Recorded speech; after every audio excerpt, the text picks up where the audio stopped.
They're excused. Hello, everybody. Welcome to Bill Neyman's Bogus Hangout. I have our guests introduce themselves, and start with Steve. Steve, tell us about Hello, yourself. Steve Grenzer from Web Narwhal. How are you guys doing this afternoon? Terry, Terry Van Horn from Toronto, Ontario.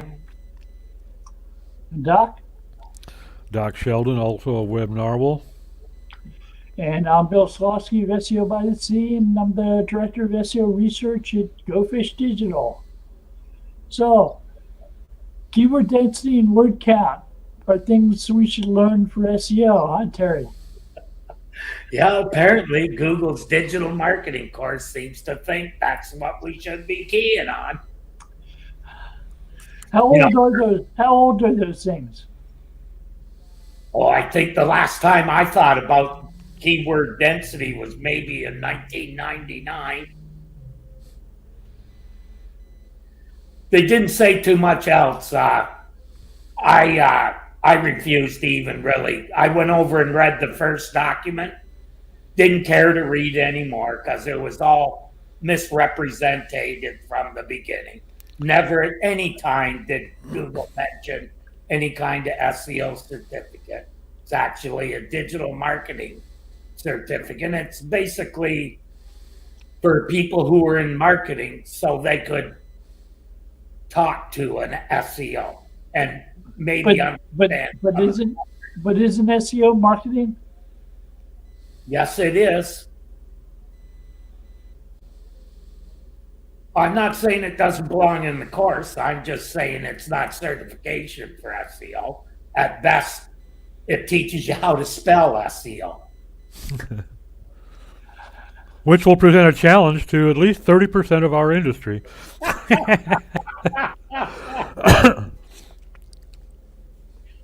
Yes, that's the big bar to cross.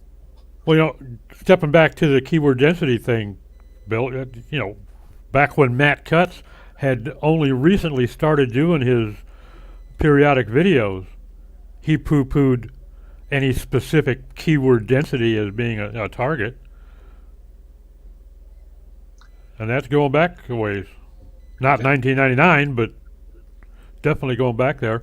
Because I know he was already doing those things in 2003. I just find it difficult to believe that that's part of the course. Apparently it is. And your post should be at least 300 words. Nothing about covering the topic, just it should be more than 300 words. So one is okay, I guess. Did they hire Neil Patel to write that course for them? Students. So if your post is 299 words, it gets not indexed, or what? I don't know. You'd have to ask their Google expert, Bill. This is beyond me. I need a subject matter expert.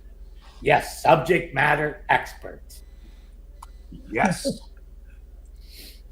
I'm here. Thanks for calling. I heard that name just appeared. So we said subject matter expert, and you show up. That's what I whenever it's like the bat symbol. It's very good timing. So how many words on a page? What content are we talking about? What type of content? Any content. How many words should you put in the page? I think it varies drastically by the type of answer or query that you're trying to answer. I will admit that I've seen, in my biased opinion, I've seen longer form content perform slightly better than shorter content, but I don't think there's any magic code number of words on a page. It's not like 1,500 words is just right. And what can you tell me about keyword density? It's not real. I mean, if you put a lot of keywords into a document, it's denser with those keywords, but it doesn't do anything. Google will just bypass. You will never be a certified digital marketer, Thomas. Damn it. Oh, man. Are we talking about the Google quiz? Yeah. Yep. We're talking It asked about keyword density? Yeah. And how many Yeah, words should be on their- page? Yeah. That's their advice for SEO. What's their advice for keyword for words per page? 300 words 300. minimum. One. Okay, yeah, 250 minimum, 300 minimum. I guess that, but like, and then what's the keyword density? Ideal keyword density. I don't know if they cited one. Yeah, You have 2%. Under Have to take the course. I think what they meant kind of by that is not have it. It is that they're implying that anything over 2% keyword density is seen as spam. Stuffing. Yeah, I guess. I mean, I think. But if you- even that doesn't make a lot of sense. No, it doesn't. I think if you write naturally and if the content makes sense, it doesn't really matter how frequently the word is used. Well, and looking at keyword density as a percentage to me is also really out there because, if you mention a keyword 2 times in a 200-word post, that's pretty sparse, okay? But if you mention it 2% on a 1,000-word page, that's going to be stuffing. It's going to read like it's stuffed. Right. So, to me, percentage just doesn't carry water. It's going to have to be, right for the goddamn readers and screw the search engine, Yeah, it's kind of bespoke every time. Like, I mean, I guess the thing about minimum of 250 keywords or words, sorry, not keywords, but content words makes sense because I haven't seen anything less than that really rank I'm talking about total words on the page, even footer stuff. When I was doing some research about 3 weeks ago, trying to figure out what was wrong with the site. So when I looked in Penguin, there's a drop off at November 20th of 20. Yeah. They November 20th. released an update then that basically said that the content should be fully covered in a post. So in other words, if you're doing one of those topic clusters, Yep. that's probably not the ideal way to do it. That makes sense, actually. I mean, I think that, yeah, if you're gonna tackle a topic, let's say you're talking about the new Lincoln Town Car or something like that, you should put all the specifications of the vehicle, compare it to something else, maybe whatever Cadillac makes or whatever the closest competitor is. Give all like a history of the Town Car when it was launched, the different versions of the vehicle as from That would be just the manufacturer's information. No, going beyond that. Manufacturer, okay, yeah. But like, because I'm sure if you went to the Lincoln website, they'll probably have a lot about the history of Lincoln and like, but I doubt they'll talk about when the town car was first built. They might, I just as an example. They'll definitely say when it was introduced. Yeah, probably. If you look at the, what this particular, it was called the subtopic update. And basically it said, one page should cover a topic entirely. Right, and then another subtopic should cover the other topic. You shouldn't have to use 4 pages to get all the information. Right. So in other words, they want to see it all in one place, which makes sense when you think that they started using passage indexing or ranking a little while after that. Yep. Right. So makes sense. Google doesn't want short pages anymore. That's why this number of 1,400 and 1,500 is getting thrown around. No, it's not about the number of words. It's about how you cover how completely you cover the topic. Right. Yeah. Right. The real and the best way to find that out? Look at the #1 ranking site. Look at the entities that are included. Look at what they talk about as far as the other entities and relationships to topics. Yeah. That's how they're judging relevance now. A lot of people think you can just throw all these topics in a cluster and write about them all. They're in separate documents. They aren't going to rank as well as if they're all in one document. I agree with that. I Now, agree now with that. tell me, how are you going to pull entities out of a page? With Python probably, or with NPL. Natural People are language, doing a natural language processor, Yeah, use API.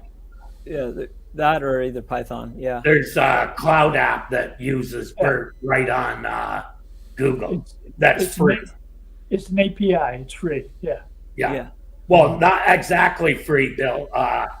Up to 5,000 tokens, it's free, which I figured it out. That was over 5,000 queries. So if you're not abusing the hell out of it, most of us wouldn't go over that amount. Yeah. I think they just want to get paid if you're using it professionally. The other good thing about that particular app that they're running is it also shows you the category that it puts it in and gives it a score. And it also shows you the sentiment of every paragraph in the document. It breaks That's down the interesting. paragraphs. Yeah, it in the link in our private room there, I have the post that I have that it's mentioned there. Oh, could you repost that for me? For some reason, it doesn't show. Did you come in after me? Yeah. Why? Apologize. Yeah. I'm going to probably post it on Twitter later today. I want Bill to have a look and make sure I didn't say anything that'll make me look too stupid. Never mind. Yeah, go ahead, Steve. In So fact, can you- I'm not only used to it, I expect it. I need to add something to my latest blog post to update my semantic SEO page. Oh, okay. I like this. Yeah, this tool. Yeah, this one I've used this one before. The It natural works language. really well. Yeah, it's nice. What I like about Wow. it is it shows location and frequency. Yeah, I like If you this. read the documentation on what they're doing, that's what it says. Look at where it's used and how it's used. Very cool. What I really liked was if you look at the category that it puts it in, it also gives it a score. Yep. And I found the higher the score, the higher the page ranked. That makes sense. It's a flow from Freebase, a result score. Really? Yeah, it's the amount of confidence they have that it's the actual entity Wow. as opposed to some other entity. It's like I was wondering- when there are 2 pages about Michael Jackson, and one page is about the former head of Homeland Security, and the other Michael Jackson is the king of pop. Yep. There's only one real Michael Jackson. The king of pop. No. Yeah. No, I agree. That makes complete sense. This is great. Yeah. I've been using IBM natural language processing for a while, and it's not quite as clear cut as this. Yeah, I've looked at some others as well, and I didn't like it as much as this.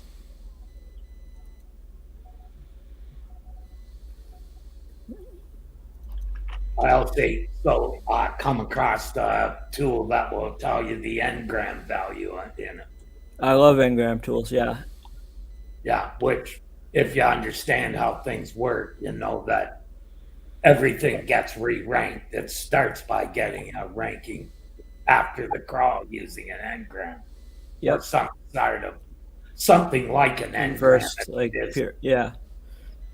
It's Bill knows yeah. the other ones. I can't remember them. He keeps telling me them, but my memory isn't that good. I just put some random text in here that isn't ranking so well, and it's done a pretty good job of breaking down why. But it did get the correct category. Its confidence is only 0.59. Right. That's the thing. The trust that it has in your category designation is important. Yeah, no, this is, because I think Google is kind of classifying a lot of pages like that. yeah, I can see how they're classifying organization, person, other, a lot of consumer good. Well, I've seen where if you have more than one real topic on your website, Hmm. you're going to be able to probably link or rank one of them very easily, and the other two are like pulling teeth. Yeah, that's very common, actually. Yeah, And I think that comes down to domain classification or something related to how they've classified your site. yeah. There's a site that I've done work on and off, and they actually had a new in-house guy, and the new in-house guy took their entire old domain, and it was a site built for Canada, and removed it and just bought another .ca domain. So old domain was .ca, new domain is .ca, and it imported the content over without, removed a lot of especially thin content, content that wasn't very related, wasn't very good fit for the site, and ranking shot up dramatically. Yeah. We put all that other content into a subdomain, the old content into a subdomain, so we could, see if we could still get some clicks from Google ad clicks out of it, but nothing really. We didn't think it'd be worth anything, and it really wasn't.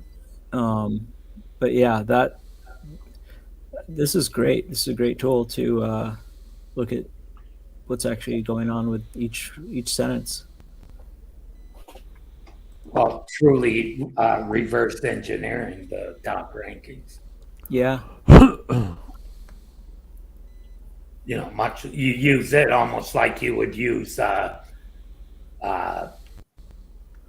pulling the keywords out of a document and reverse engineering how they're used in it. Yeah, I've used Ngram viewers a lot, and they're really helpful for giving categories and stuff like that. But this goes I way like it because that's where Google starts. Yeah, this is great. This is really good.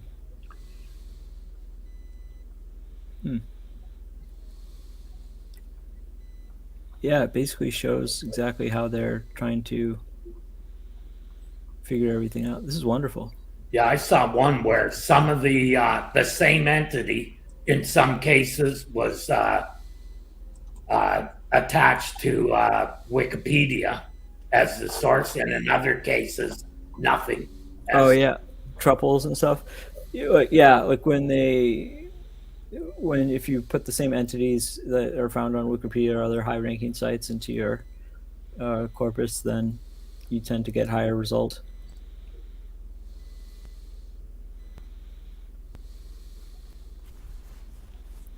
One thing I do is I take a tool that looks for keyword phrases that are missing from my content that are in the top 3 ranking sites, and looks for the keyword phrases that are missing on that, and then you can write a little bit more about those things.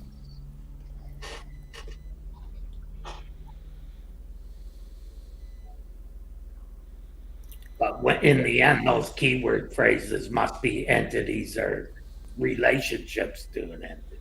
Yes. Yeah. So it's probably more accurate to say it finds entities and relationships, not keyword. Yeah, that's why I said keyword phrase. But you're right; it is much more accurate to say entity. No, you are correct. It is more accurate to say entities and relationships. Thinking about people that should be getting away from thinking about keywords and thinking about entities.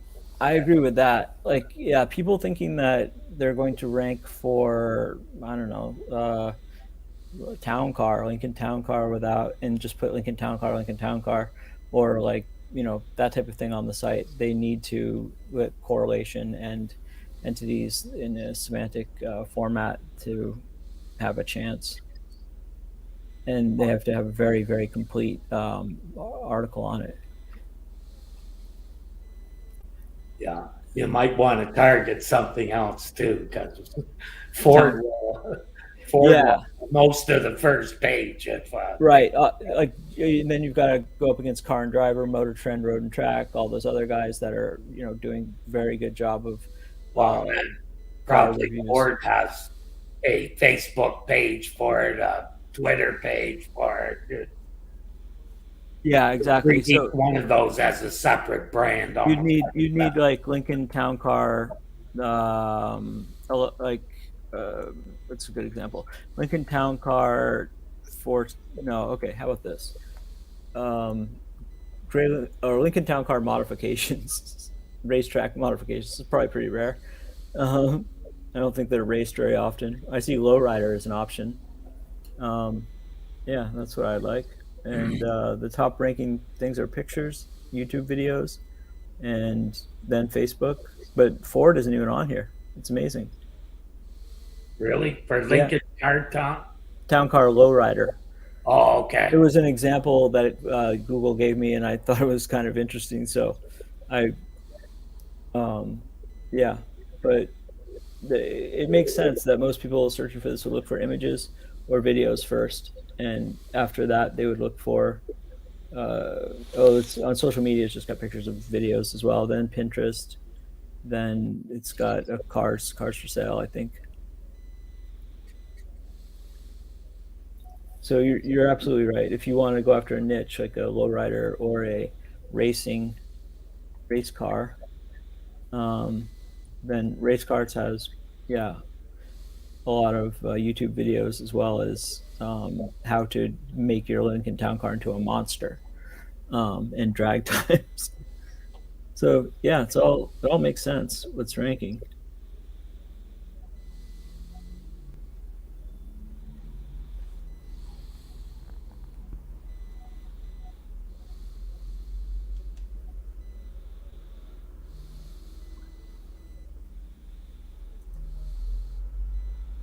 Jesus, Bill, take a breath. You haven't quit talking. If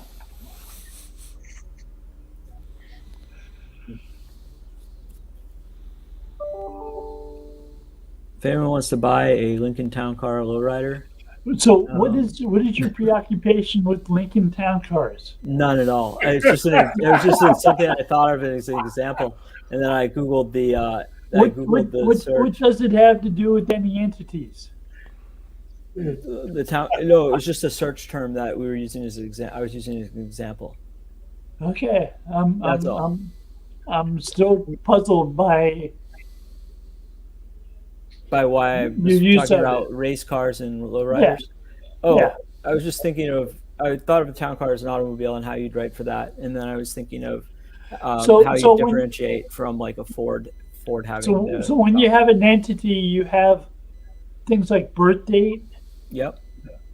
the day somebody died, who they're Yep. married to, Yep. where they live, Mhm. where they were born, what politics they have, facts about that person.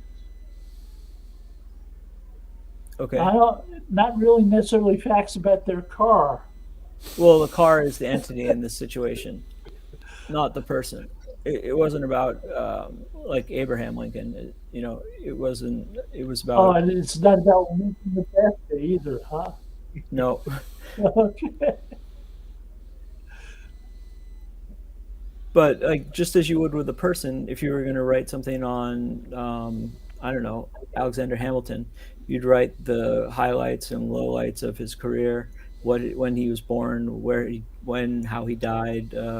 How quickly he got up to 90 miles an hour in a Lincoln Town Car. If he had a lowrider Lincoln Town Car, would be Yeah, very I was gonna say what year town car he had. Yeah. I think he had a 93, and yeah, no. So like, yeah, you wouldn't focus as much on his town car, but you'd focus on his fights with who would he have a big problem with? Adams, John Adams.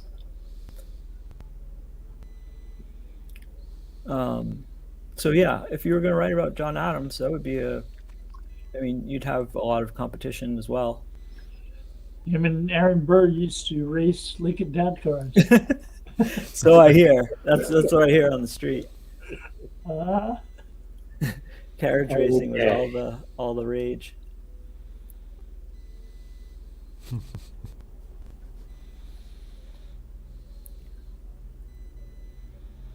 I think that, I, I mean, so what do you think the relationship is between a domain like history.com for, let's say, somebody like Hamilton or Adams? Do you think it's beneficial to actually be writing on that domain as opposed to a domain that has little to no traffic?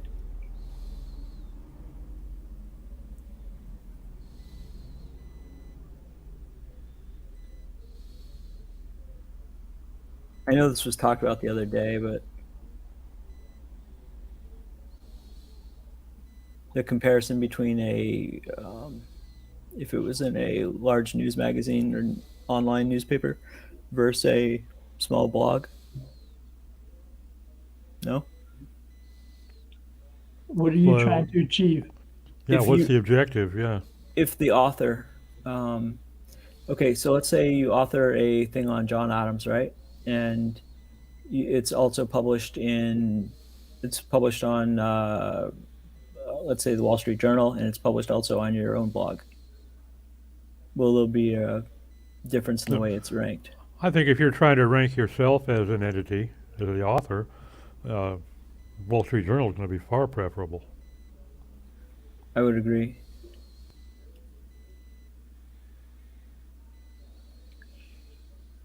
If you're basing things on entities, PageRank isn't part of the picture. That's why it's interesting, right? But so you think that So any potential linking analysis is immaterial. it makes sense? It definitely makes sense. But, So a large domain doesn't matter. right. It shouldn't matter. I agree with that. I think that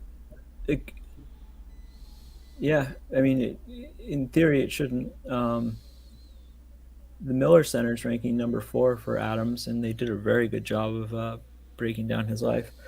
So I guess, yeah.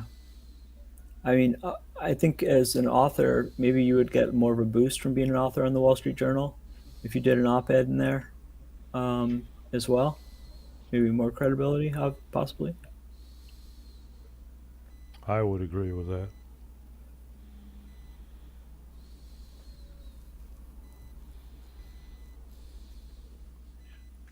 Would that depend to a degree on what you're writing about? Yep.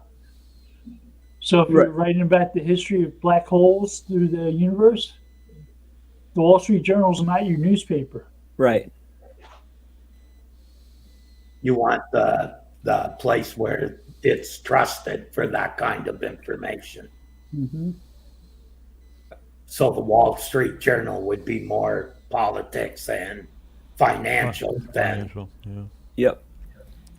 They would probably not rank too poorly for black holes if it was we found one and these are new facts, but NASA News. and like other similar any scientific or more science-based site that has a fairly that's considered trustworthy would do much better. I imagine the Wall Street Journal would have experts in that subject if they were writing on it. Right. Yeah, but They're a only- Wall Street Journal expert isn't the same as a Scientific American expert.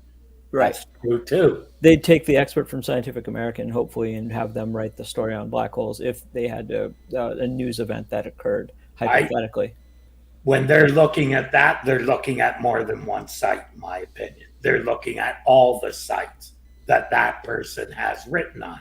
So those people who go around authoring articles on a different topic every day on a different site because they're selling those, Yeah. they're not doing anything to increase their author credibility. 30 p.m. Right or wrong, Go Bill? grab a glass of water. And why don't Hold you on, go hold wash on your now. hands?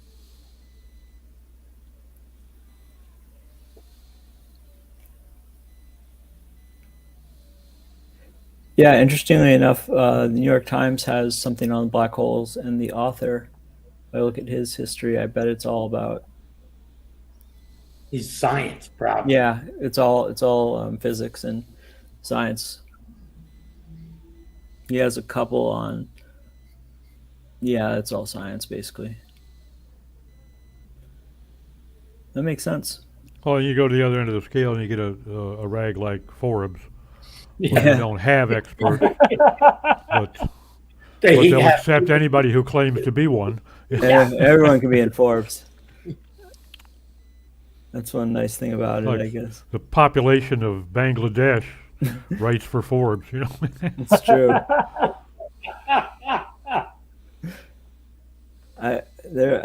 I think anyone for a small amount of money can write for Forbes or put their article in there for sure. Probably Huffington Post, all those places. I haven't seen Huffington Post rank for anything in a long time for some reason. Oh, probably because their authors are mostly bullshit. Yeah. Exactly. So once they started checking authors, they saw this guy's writing on 15 different sites on 15 different topics. Yeah. No, the authorship entity part makes a lot of sense when you look at that. The author I shared from the Times, Dennis Overby, he's got everything's about the universe or space. So he's, yeah, he He's was probably deputy science got editor. pretty well established credibility just as an author on the topic. Yeah. Oh yeah, went to MIT, was writer and editor for Sky and Telescope, Discover magazines, written Lonely there Hearted you Cause. go. Yeah. Yeah. This is no newbie here. No. If you look at his list of everything he's written, it's amazing. And he But actually, I'll bet you won't find him had written at Huffington Post or Forbes. he turned down Forbes and Huffington Post. I heard. No, I'm I just like him already. I don't know the guy, but that would make a lot of sense to turn them down. Yeah, for the word just black holes, it outranks Harvard by only by one, but and a CFA at Harvard wrote this, which is interesting. But that could be because it's from a news source too, and it's being treated as news. You know what? It's Centers for Astrophysics, and I was thinking CFA, like Certified Financial Analyst, and did not put the two together. So, yep, it's a different type of CFA that makes a lot more sense. And you can look at a relatively large publication that goes the other direction, and they do it pretty well. Motley Fool. Yeah. They have stuff on a lot of different topics, but they're highly compartmentalized, and their writers are all pretty well expert in that particular field. Yeah, it's Have to be they're charging big money for the information they sell there. after you read a couple 4 or 5 pages, I think they charge quite a bit. Yeah. Yeah, I think you have to pay to even just see anything. For Fool.com, I think so. Or it might have a paywall. it's a paywall after 3 or 4 visits, I believe, or for certain content. I apologize, for certain content. Like you can look up stock prices, you can look up like short. Okay, but the information that you can find on 1,000 others. Exactly. Yeah, it's teaser stuff, and then they say if you want the best like picks, whatever we've written here is not as good as what we've written behind the paywall. Yeah. And I bet you what's behind the paywall, they don't even care if Google indexes it. Probably don't want They to. don't need to care. No, right. You think they mark it up though, like in structured Motley data? Fool was the first major publication for that stuff on the internet. Doing with Yeah. a paywall. Wasn't aware. Or anyhow, What do you think about Google's use of structured data behind paywalls to let people know that it's a paywall, or let Google know it's a paywall? I think that would be a good idea, actually. But do you think that Google needs that to know that it's behind a paywall? When they get there and they can't go any further, yeah. I think they prevent it from being indexed because they need to. Yeah, Google would cache it, and then you could put cache : in front of the URL, which you could do with some some I forgot which newspaper used to be able to do it. I think you still can do it on a handful. Google's process for paywalls depends upon an agreement between the parties. Yeah. It's spelled out in at least 2 or 3 different patents. So Google does index it behind the scenes to rank their content appropriately, but they aren't actually going to show it to the public. In any I way. don't think they do that anymore. Really? All right. Yeah. There's a way to show free paywall content to the public, some of it. Sort of Right. like a trap fishing somewhere. You give it a little bit of a hook. Right. Yeah, that's what 90% of them are, right? So like FT is a great example of most of their content is paid, but when you go to their site and click on something, it brings you just to a subscription page. But Like the first 5 pages are free. yeah, sometimes like certain topics are free, but yeah, first 5 pages are free. Anything dealing with COVID is free this week. Exactly. COVID's free on most, and like I know like on FT specifically certain topics, but like what you just said is right. Like most of them give you 5 or 6 pages max to get you hooked. So you like if you're reading that many, obviously you like their magazine, and then they say this is all you get for this month. Yeah. Your subscription for this topic has expired. Yep. You can Send money, we'll send more. Exactly.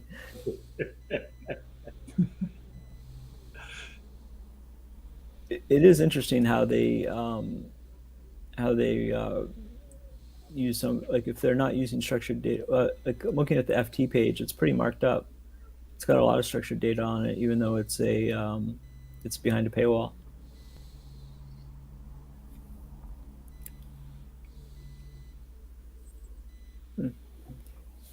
They actually put all the content in there. If you just rely upon the page itself, that's a bag of words. Right. It's hard to tell what to do with it. Even Oh, yeah, from a search engine's perspective. What I think they've done here, I'll send a screenshot. I think they've taken all the text on the page, and then they have simply marked it up in this scenario. There's a screenshot, and then here's the page. Apply like a language model to it. I think they just used. It looks to me like if you look at the content at the top, and then you look at all the structured data up there, it appears to me that the most of the content's there in structured data. That you can even see that you can't see behind the paywall.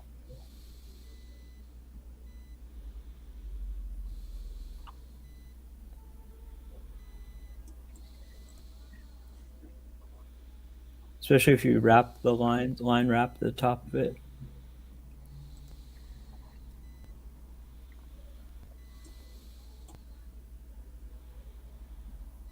Oh no, I remember something about that where it shouldn't be that long. The description.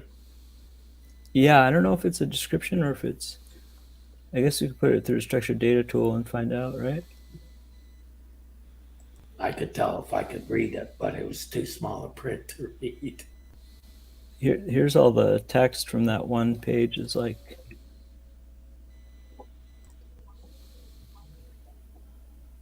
Or I might have cut it off right there. Well, it's not a description. Okay. It's actually looks like they're quoting something. Yeah, it's not on the it's not on the page though. Are there any new? Slash Are there N any- new line. Are there any newspapers that actually deliver print copies to people? Yeah, a couple of them will offer it. I don't know who gets them, but I've seen them offer to deliver papers. I don't have any clue as to how many people are actually using them today. I haven't seen a physical paper in years. Out here, it's pick up the local newspaper at the grocery store. Nobody's still. Here we have 3 dailies and I think 3 free ones. Oh, you we mean get like a bunch local? of free ones. Huh? We have local free ones. Yeah. Well, you don't get rural delivery on the We newspaper have out there, the- Steve? We have the San Diego Union Tribune, which is printed, and you can pick it up at the Starbucks, or you used to be able to. Yeah, here they have them outside of the subways. So people can paper the floor with them.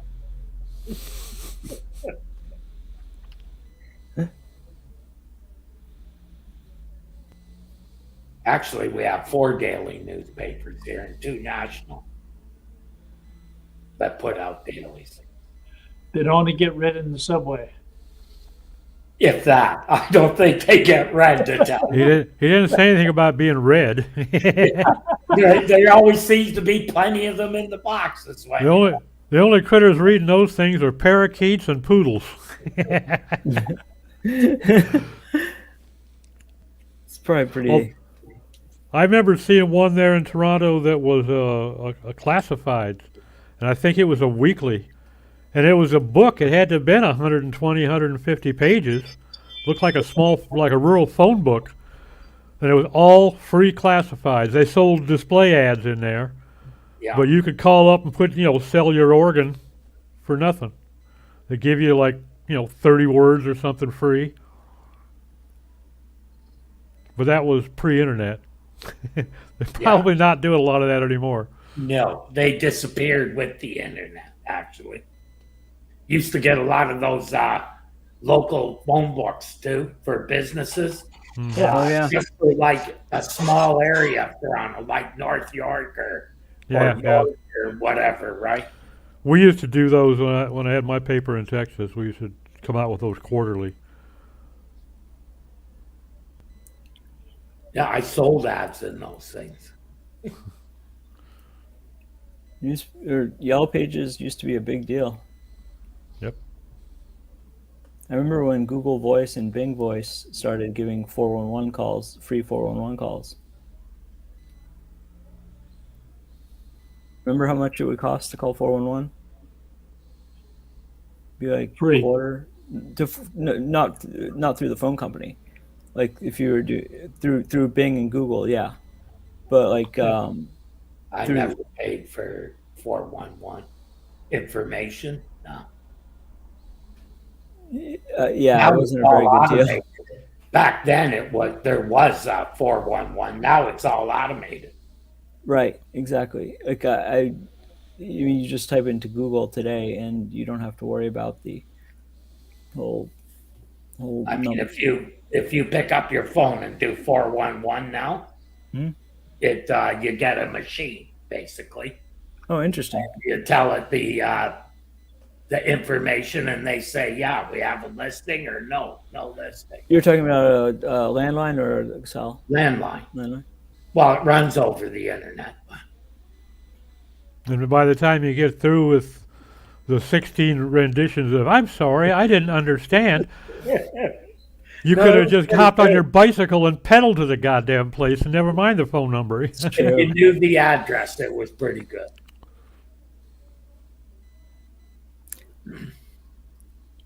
Yeah. Some of the systems are pretty nice that actually give you addresses and information for stores. BMW has a concierge system that will send it to your car, but now it's starting to get taken over by Google, which is faster, to be honest. Rather just ask Google than ask a person. Then they type it into Google, and then they send it over to you. Yeah, there you go.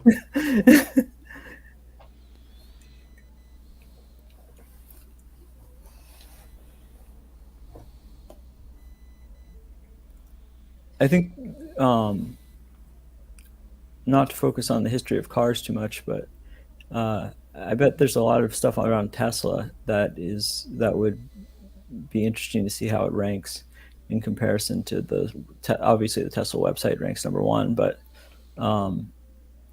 Be interesting just because a lot more people are writing about those vehicles than other vehicles. I think Barry actually started writing about Lucid, if I'm correct. About what? Lucid, the it's another electric. It's a competitor to Tesla. That's Canadian, isn't it? I don't know. It could be. I think they are. You've done a pretty good job from what I understand.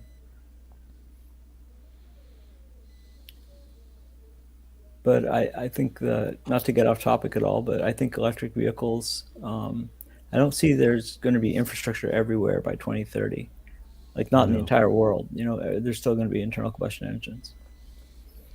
Well, you know, I can remember when I got my first cell phone, even in the greater Los Angeles metropolitan area.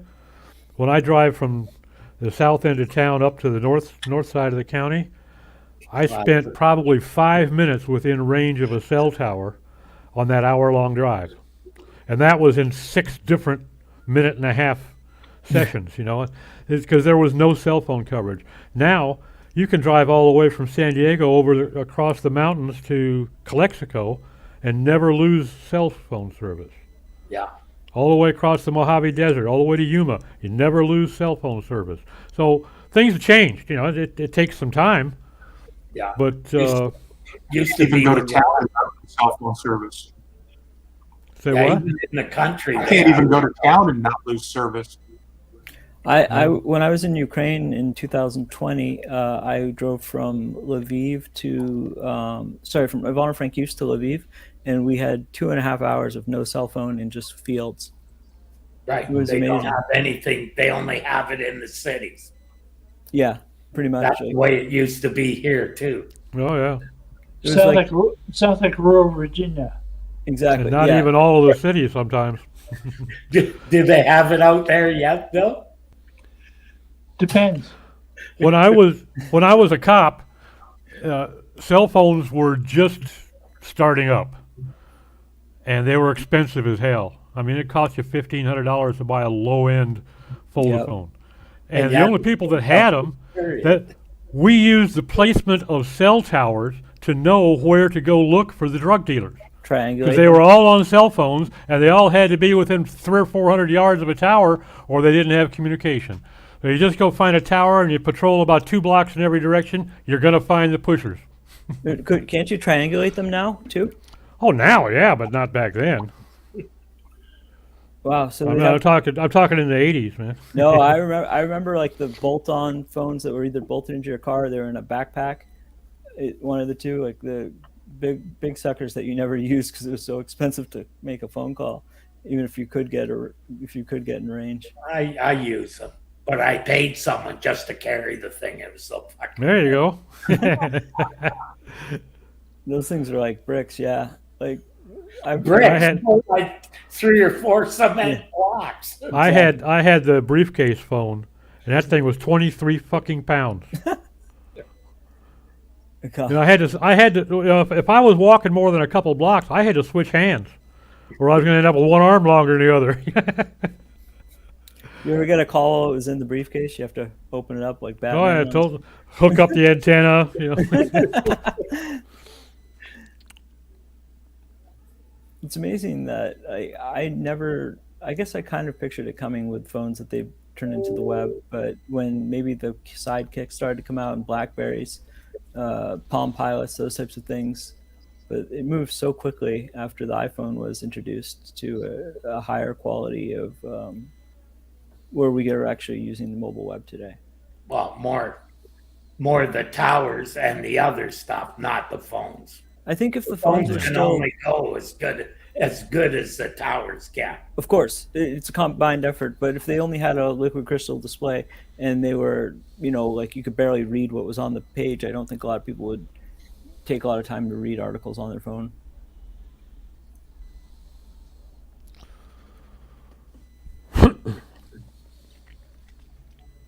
What's everyone's opinion on having the ability for an article to be read out loud to the reader? Kind of mandatory these days. Well, yeah, from an it's accessibility accessibility. standpoint. It's built into Edge, part of the browser. Is it really now? Yeah. It was always part of Opera. Yep. Always? I didn't Yeah. know that. Huh. You could in Safari. You could always copy the text you wanted to read and hit speech, and it would read it to you in a very robotic voice. But having it built into the website today, like that's with a actually almost human sounding voice, big plus. Well, it's a big plus for somebody who's just commuting to work and wants to try to cover, make use of their time. But it's counterproductive for accessibility folks who are, let's say, vision impaired, because they've already got hardware and software, and it's almost always will conflict with what they have. So if they don't turn it on, it won't harm them, right? If they don't hit the Well, toggle? they've, if they're utilizing their screen reader, for instance, a lot of times the coding for those onboard systems, that are built into the site, is going to conflict with the reader. So the reader gets, just spatterings of something that isn't coded. It'll read, and it may pick up 12 words out of a 200-word paragraph, So because the rest gibberish. of it just looks like coded gibberish. Oh man. So you got to be very careful with those things. That kind of a built-in or an overlay. Sometimes it'll actually make it worse than nothing. And that's why a reel was added to forms and stuff, so that it's in a language that the readers understand. Mm-hmm. Makes sense. Unfortunately, there are readers on the market that don't have a standard. There's a recommended standard, but they're not all held to it. So some of them, one reader may work on this site and not work on that site. Right. How connected do you think usability or basically accessibility is to SEO today? Oh, big time, Me too. big time. So to get a site to rank, would you actually, if it was a news site, would you put your own reader in there, or would you let the people choose? You have to let them choose, otherwise it's not accessible. Yeah, exactly. You got to give them the choice. So to either use your reader or to use their own, and I'll have it not conflict with the most common screen readers. Is it built into Chrome? I don't know.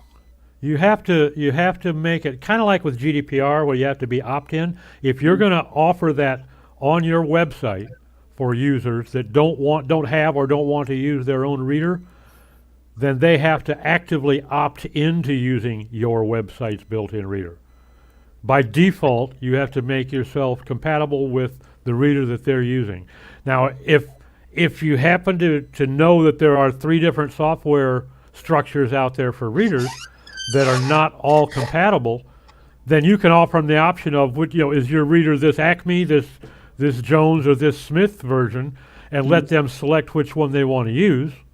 In most cases. That's kosher, but telling them, if you prefer to use your own reader, you need to opt out of using our built-in reader. That is going to get you in trouble. Yeah, most of the readers would only read their own code and ignore anything else, don't they? That's the way a browser works. To my knowledge, yeah. I can't say for certain, but I suspect, because I know that there are some readers that don't recognize all of the markup built into some languages. And what they'll typically do is, if they're not sure what it is, they'll just skip it. Ignore it, yeah. So, they may skip 30 words because of some markup that they don't recognize. Now, what good is this to the user, Turn yards, That'll help me a lot. It'll get me there in a minute, I think it's always best to just leave things standard and let users choose something else. You got to use a standard these days, because the number of lawsuits, even though a lot of them are frivolous and they're basically ambulance chasers driving them, Yep. the number of lawsuits are doubling every 6 or 8 months over the last 3 years. So people will go to your website, Terry, and find, somebody drops a dime to their brother-in-law, the lawyer, who happens to be an ambulance chaser, and say, hey, go check out terryvanhorn.com. He doesn't have he doesn't have a privacy policy. He doesn't have an accessibility statement. He doesn't have any reader capability. And bang, you get a letter. And you're going to get sued. Yeah. Anybody can sue anybody. It's just the lawyers going after. Winning is something else. But yeah, but these lawyers have got a list of 1,600 people that they can pull in and make it a class action suit. Oh yeah, I know. They win.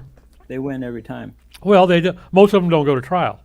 Yeah, they settle. You know, you're going to have to pay. If Winning. you want to defend yourself, you certainly can. We're going to go to trial sometime between August and October. It's probably going to cost you $25,000 to $30,000 for your attorney, or you can write my client a check for $2,500 and we'll go away and leave you alone.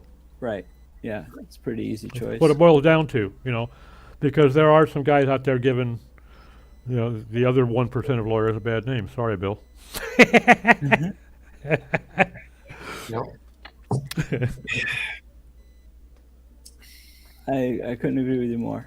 It's interesting. You can't ignore it. You got to address accessibility, Oh. and I think I'm firmly convinced that it's not too far in the distant future.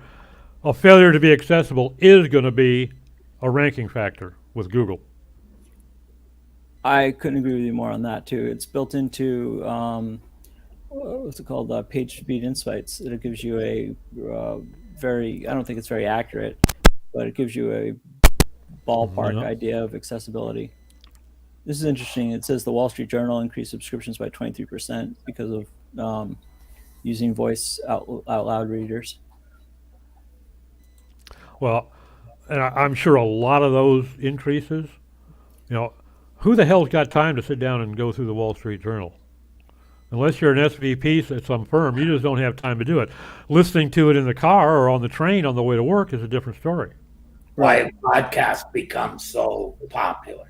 There's a reason, and that's why. And just having a reader give you the Dow Jones synopsis of the last 12 hours is gold to a guy that's working in that business. But once he hits the office, there's no way in the world he can afford to tune out for 20 minutes to read through it. Yeah. So you get it on the subway. Well, people use them quite a bit too when they're doing something else, and usually they just have noise in the background and Multitasking, yeah. something else that they can use. I had to move my father's car the other day, and Bloomberg is all that's there. It's just like listening to the same thing. It's just stock report after stock report, and it gets a little boring after a while. But it's background music basically. That some of it's interesting.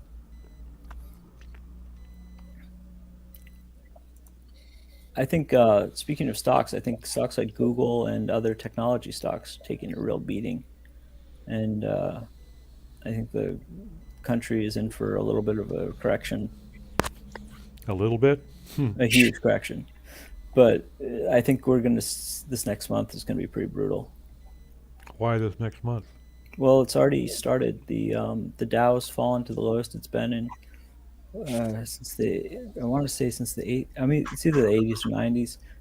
It's setting new records constantly for drops, and then people are buying the dip, buying low, and it's going back up a little bit. But most of the time, it's becoming more, instead of a V shape, it's becoming an L shape where the dip is staying low. And if you look at the last 6 months or a year, most technology stocks, the S&P 500 and the NASDAQ are essentially down. They're not up. That wouldn't be because there's a recession right around the corner. It's very possible that we will have a recession. Some of it is probably also driven by the fact that there are a lot of semiconductor shortages in the industry right now. Oh, there's a million things. Supplying. I mean, supply has been so difficult to lay your hands on that companies have actually gone out of business because they cannot create product. Inflation, the Fed raising interest rates, a lot. Because the Fed didn't help.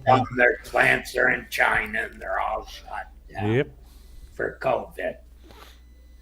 The thing where they moved all the manufacturing offshore is biting everyone in the ass now, and it looks good on them because that's why there's a rust belt. Those jobs didn't disappear in the United States; they disappeared offshore. They just migrated. Yeah. Yeah.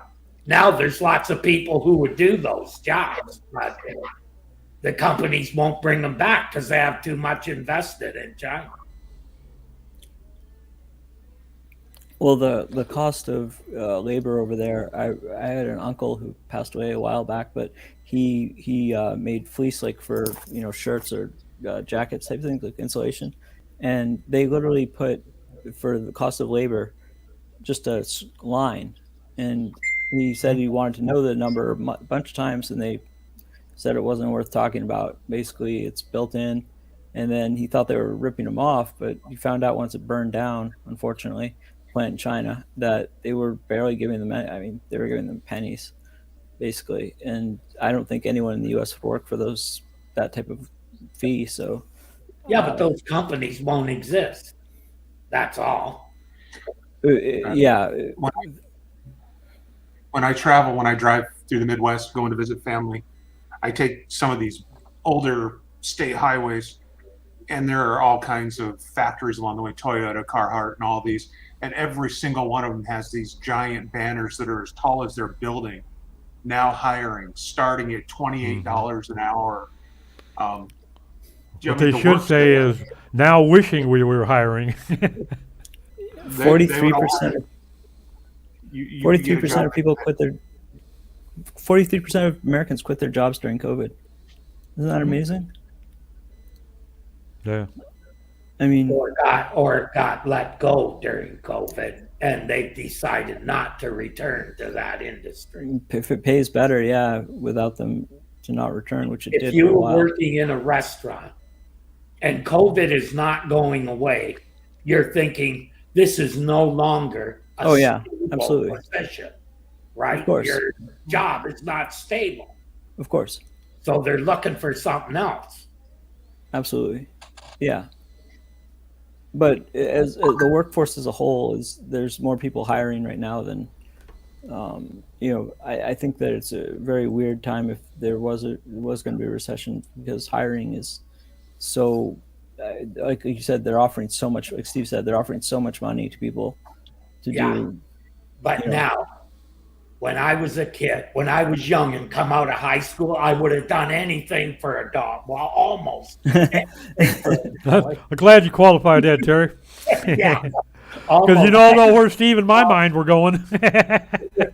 Now they feel entitled to a roof over their head and food in front of them. Yes. That's the difference. Generations have changed drastically. Yeah. I think it was this morning I just saw something in the news that the mean household value now in California is over $1 million. I believe it. It was in 2000. Not average, mean. Okay. 2020, it was 400 and something. So I'm sorry, not mean. Median, which is different from your mean. But yeah, $1 million. We bought our first home in San Diego in 1961 for $23,500. Yeah, I was going to say around in a decent neighborhood. That's why there should be a boomer tax. No, I'm just kidding about that. But bite me, Thomas. My father told me when he was growing up that he had a neighbor that drove a forklift, and he had a house, a vacation home, a boat, and he was a forklift driver. He wasn't doing anything that today, if you drove a forklift, you barely afford a 1-bedroom apartment somewhere. You couldn't even afford a damn apartment. Yeah. I saw a thing on TV where Jamie Dimon, some representative was asking him how he can make 200 times what his employee does, who makes $16 an hour as a teller and lives in California. Ooh, that's a brutal pay. She had a deficit of $567 a month, and she was living in a 1-bedroom apartment. What was his answer? Single, I'm sure. Oh, I try and help her. The usual corporate bullshit is what he said. And the other side of that, though, is you've got people that are out there actually offering classes, teaching people how to go in and buy trailer parks. And then all the things you can do once you own that trailer park to drive up the rents and drive people out. Yep. Because they're trapped. They can't move. They can't afford the cost to pick up and move their trailer. Right. Taking advantage of the poor is pretty evil. I mean, It is, but you can go online and find classes for it all day long. I believe it. And we see it. I'm seeing, trailer parks swap hands 3 or 4 times in 5 years. Jeez. Yeah, that's not good at all. Yeah, we have rent restrictions here. What are rents like in Toronto now? Is Canada? I got a really good deal. I paid $910 for a 2-bedroom. Wow. Big Jesus. two. But I've lived here 15 years, and this year was the first time they put up the rent. You pay over half that for a fucking parking place in Dallas. Yeah. Oh, I know. Even my friends, like, that's why I said they'll take me out of here in a box. Like A buddy of mine in Dallas is paying $475 a month for a parking place in a lot downtown. Downtown Toronto would cost you more than that. In 2016, I paid $300 for a parking spot a month, and it was a bad deal then, but I'm sure like now, my goodness, everything's doubled, especially in Florida. Everything. Like if you look at the price history, either the sale price or the rent price, it's just twice as much on average. I cut my mortgage on the way down before it started going back up. You refied it? Good. Yeah. Nice. That's great. Good timing. Yeah. Now the party's over for most refis. It's at like 5.57 now. It's Still, like, that's nothing. Like when I was in real estate, the mortgage rates were 24%. That's considerably high. Yeah. Wow, that makes it so no one can afford And there was a time when they were hitting 31% in Seattle. Jeez. When the dot boom was, the dot-com was building. This would have been in the 80s, the first big recession. It was unbelievable. Mm-hmm. When I put my financial acumen to work, though, I buy high and sell low. So. Me too. If the price, I mean, if you think of anything, if you bought something in the 80s, what it'd be worth today, it's astronomical. We're past the hour, everybody. It's time to call it a day. Thank you for joining us. Take Bye, care, everybody. Now. Bye.